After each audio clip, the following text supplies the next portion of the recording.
Hey guys, I'm Dov, and today I'm back with more Total War Warhammer 2 multiplayer action. We've got another replay from Pharaoh here, and yeah, he's going to be taking his Lizardmen up against the Skaven, so let's get straight to it. Red Crest here up on his Stegadon mount, which makes him extremely powerful with the Warrior's Crest ability. Likewise, he also has Opal Amulet, of course. Being a Red Crest, he also has Frenzy, which is really strong on a Stegadon. Focus Instincts, of course. As for the rest of the army, he's got lots of Skinks, so definitely a nice thematic army here. Cohort of Sotek, we've got a Skink Priest. Lore of Beasts, who's currently getting taken out by Natty Boobos, so that's a little bit rough there. Plenty of Rippers as well. So a very fun kind of skink-themed build here. As for the Skaven, they do have an assassin, going to be led by Ikit Claw, I believe, on foot. I haven't tested Ikit Claw on foot much recently, but, I mean, I guess with the buffs to explosion damage, his ranged attack should have gotten better, right? Looks like he pops a Brass Orb there. We do get a Manticore summon. We've got Hell Pit Abominations, a couple Rat Ogres, and yeah, Council Guard with plenty of Clan Rats and other typical Skaven shenanigans. A couple Gutter Runners with Poison as well, which is a pretty interesting choice. You don't see these guys as often anymore, at least in the Shuriken variety, but they do still...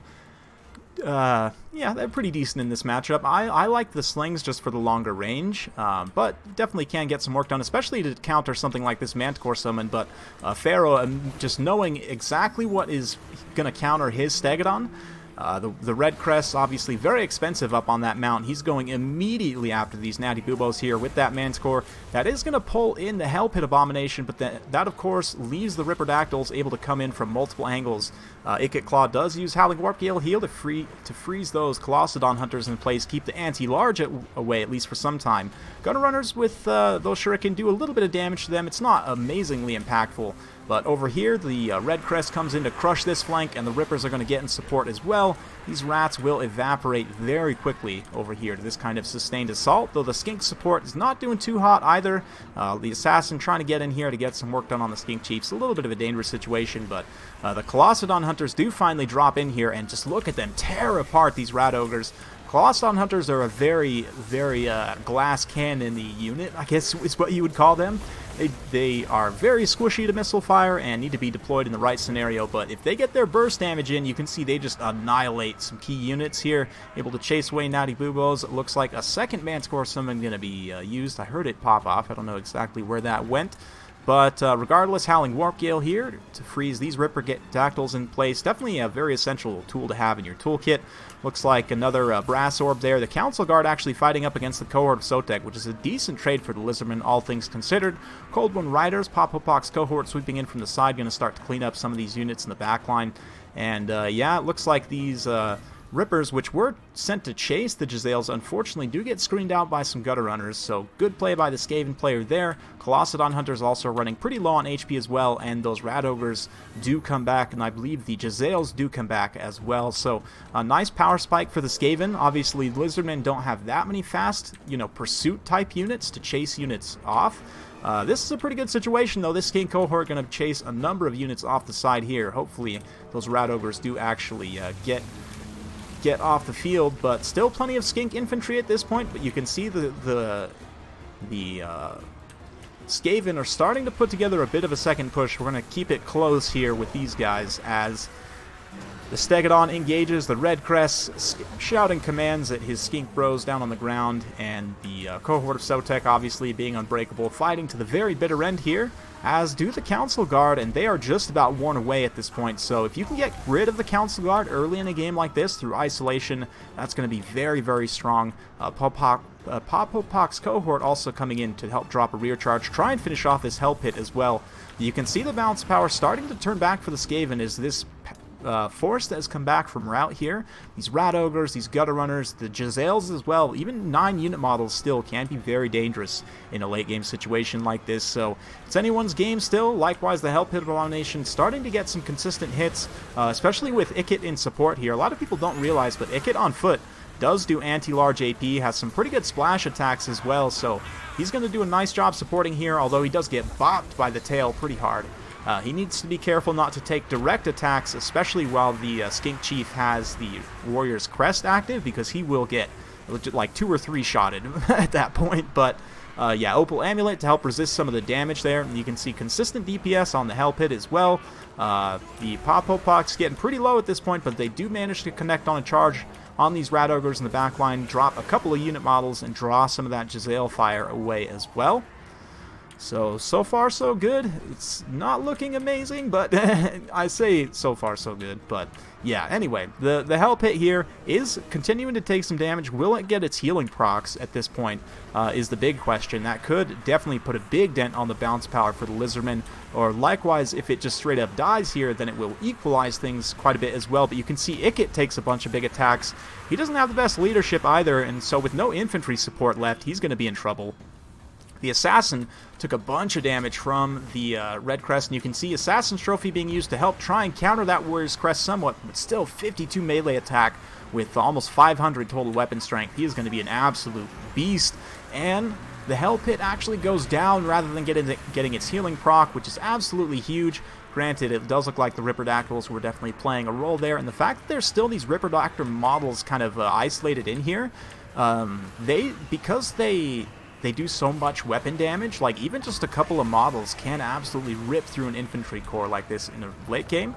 We'll see though, bounce power starting to normalize a bit, as you can see a bunch of the Skaven forces routing, and Ikit suddenly gets caught here solo basically by the Red Crest, and that is going to be a bad time for poor little Ikit Claw. I mean, there's no rats around to help, everyone is running away, and he is also running away, no surprises there. At this point, the Lizardmen have pulled a pretty big dent in the balance of power and should be able to finish things off. So just like that, things can turn around, especially when your squishy leadership like Ikit takes a bunch of damage. And I mean, Ikit's pretty good. 56 melee defense is definitely not bad. Anti-large AP, not the most weapon damage, but he does lack charge defense as well. And I mean, just most Skaven Lords have pretty small HP pools, right? So you're bound to take a lot of damage from a heavy hitter like this Red Crest. But yeah, a few more Skaven units will rally. The Giselle's going to try and get a few last shots here. Maybe they have enough to finish off this Skink Chief, but you can see these Ripperdactyls have spotted them. Oh, maybe. Yep, there they are. Pharaoh, of course, can see those little blue pebbles flying through the air, or the purple pebbles, rather, even though these guys might be hidden. Though at this point, they are absolutely spotted. And right here up against the edge of the map, oh man, that was brutal. Absolutely brutal. They are just going to get wrecked, and that will pretty much spell army losses as Ikit's running. Everyone's running. There's just a handful of gunner runners still fighting, but the Skaven player are going to go ahead and admit defeat. So a very fun battle. A big thanks to Pharaoh's yeah, for sending that one in. It was awesome. The use of the Rippers there and the Manticore as well, although, you know, from a resource value trade purely, that was not efficient. At the same time, sometimes, I mean, I often preach thinking about value, thinking about your army in terms of value on this channel, but sometimes you do need to think about win condition, of course, as well. And so it can be worth it to sacrifice more resources to try and take out a unit like the Natty Boobos to ensure that your big, expensive, very powerful lord that's, you know, on a monster isn't going to get taken out, right? So a very interesting replay in that respect as well. And yeah, the Red Crest, of course, just cleaning up tons of Skaven in the front line. They're excellent in this matchup. The Ripperdactyls, 63 kills in the XP Chevron on this one, especially that was supporting the Red Crest there. That was excellent. Of course, the Colossodon Hunters in this other one, a brave sacrifice to help take out those Giselles early. And the Gutter Runners, I don't know, I feel like the Slings almost connect with air units better. I could be wrong about that. You guys who play Skaven more often, let me know. But I'd be curious to maybe run some tests with Gutter Runners, Slings versus Shuriken, who's better at taking down like Pterodons and Ripperdactyls, because they are definitely a risk in this matchup. I mean, he did have a Howling Warp Gale, but just didn't really have the volume of fire to try and take them down. Even like just a bunch, like a whole bunch of Skaven Slaves, just because of the volume of fire can sometimes be enough to take down some Rippers, but they are very, very scary in this matchup. So, yeah, for the Lizardmen side, pretty interesting as well. Yeah, the skink thing, just going with mass skinks is definitely advantageous in that this is something that a lot of people don't really think about too much, but infantry speed is actually pretty key in some engagements, especially for factions that don't have fast attack units to chase chase routing units off. So both Skaven and Lizardmen fall into that category. They're some of the few that, I mean, while you do have, especially with the Lizardmen, like the Rippers and the Pterodon Riders that do kind of go up into that 90 speed range, you don't have any ground units like Hounds or fast light cavalry that can chase routing units very effectively. That being said, Skinks are some of the fastest infantry in the game, and the same can be said of pretty much all Skaven infantry as well, especially when you consider if Scurry Away is potentially active there. So what you can do is use your infantry to chase enemy routing infantry away. And that's something that the Lizardmen and Skaven in particular are both very good at. So I like the pick of the Skinks here because Saurus don't have the speed to chase Skaven infantry away, whereas Skinks absolutely do, and especially on that initial break when they first turn and run and you get a bunch of free hits, they'll end up getting a lot of kills during that time, right? Especially the Red Crest because of their high attack and weapon damage and everything. So yeah, that's just kind of my 2 cents. Hopefully you guys enjoyed watching that. If you do like this sort of content, be sure to like, subscribe, hit that bell notification button so every time I upload a new video, you'll be notified. Thanks again for watching, and we'll see you next time.